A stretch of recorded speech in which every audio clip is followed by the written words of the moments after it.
Okay guys, good afternoon. Nag-chat sa akin yung dati kong client na taga Taytay, si Madam Kathleen. Mag-order siya uli. At yun nga, napili niya si B1. Ito si B1, no? Diba? Nakita niyo naman sa live ko kahapon. Si B1. Ayan, no? Nakatingala na naman, no? B1, ha? Umayos ka. Makikita kayo ni Madam Kathleen. Okay, si Madam Kathleen pala ang nakakuha kay Buttercup na ngayon nga ay pinangalanan niya ng Katya. Okay, try natin mamaya pagdating natin doon kung papayag siya, kung pwede nating mahawakan, mayakap, 'di ba?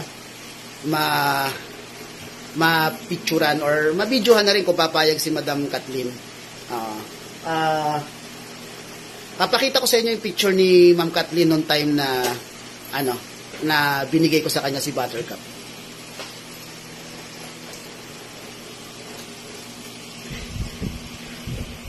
Umuulan pa nga yan na dinala ko si Buttercup kay Ma'am Kathleen. Ito po siya, oh.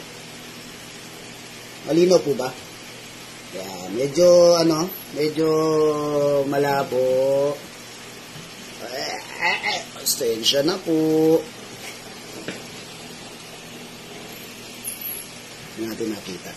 Hindi nakita na eh. Ayan, medyo malabo pero yan po yung yung picture. Natatakpan din yung face ni Ma'am ni Buttercup. Okay, paalis na kami.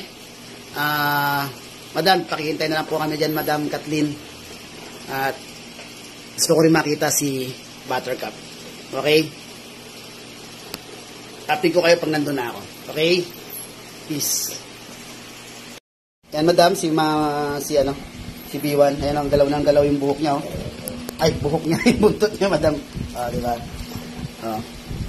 Dadagay na namin po siya sa dating kinalagyan ni Buttercup. Ayan. Okay.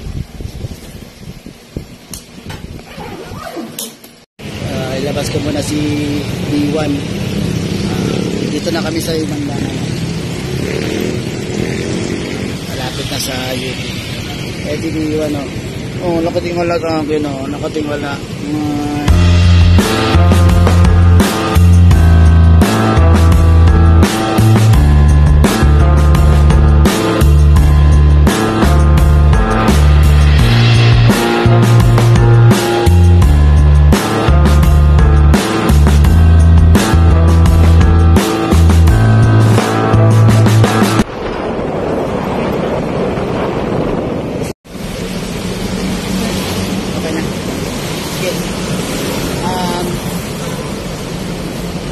Gandang hapon, mga kabol. Medyo umuulan eh. Kaya minto muna kami ni B1.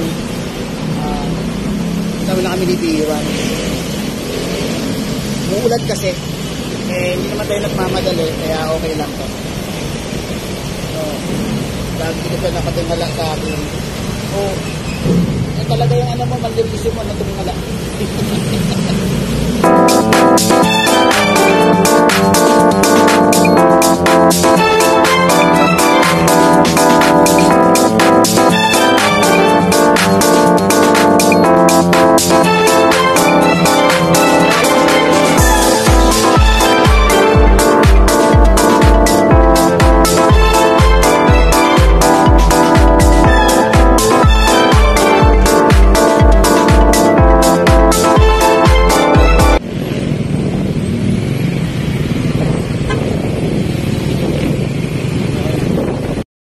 Okay, good afternoon. Nandito na po ako kay Madam Kathleen. Ayan po si Buttercup na ngayon ay Katya na. Katya na. Wow, may may lace. Ito po si B1. Cute. Partner ni. Ayan po. Sa akin pa.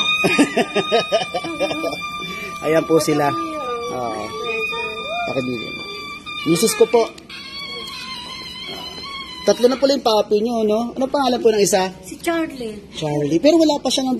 Binatid ko siya rito, no? Ito una. Oo. Wala pa ito po yan nung binili ko to. Wala yung? Wala pa siya. Yung ano? Ito. Hindi ko siya nakita. Ito, Ayan, wala pa po. ito yung pig ko, si Sol. Kaya gano'ng karaming kinakain nito? Kagaya ng dati sinabi ko kay Madam, konting-konti lang po. Yung tama lang mabusog sila. Huwag kayo matutuwang malaki yung tiyan nila. Ang kinakain pala niya, ano, Yung mga sa kutsara, mga ilang... kahit mga 5 lang. Tapos ganun rin po.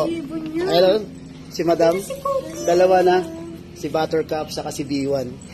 Tapos yung isa doon. Lapag niyo po para, lapag niyo po para ano. Lapag mo. Dito. Lagi siya nakatingala. Ay!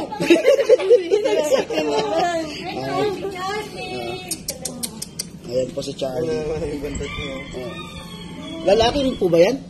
Nung dinala to dito pa yata, tingnan mo ngayon. Oo nga, ito nga oh. Ang ganda na ng ano oh. Lakas kumain. Oh, yung isang kapatid niyan, si... Oh, nakalimutan ko ni pangalan eh, kasi anak ko nagbigay. Diyan po sa may ano, Antipolo blower. Ito po yung vaccine niya. Yung deworm po niya yan.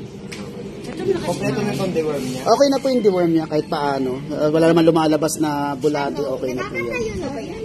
Wala nakatayo po yan, ganyan din. Kasi napanood niyo po yung live ko? Di ba lagi siya nakaganyan? Kanina lang, kaya panood namin yun. Oo, pero makulit yan kasi nanibago lang siya rito ngayon. Okay na po. Okay, wait na. Nahatid ko na si D1 kay Madam. Nakakatawa naman kasi ang ganda ni Blossom doon. Meron pa siyang kwintas. Tapos may kasama rin pa na bagong papi kasi wala pa siya noon nung time na dinala ko siya rito. Okay. Nakakatawa talaga na yung mga ganon na ano, nakikita mo yung mga ano niya, nakikita mo yung mga papi mo na nasa magandang kalagayan. Sana ganun po tayo lahat kami naman din kasi syempre anak-anakan na po namin yan kahit na nawawala sa amin yan. Gusto namin, natutuwa po kami na nasa maayos silang kalagayan. Okay, anyway, balik na po ako sa biyahe. Peace.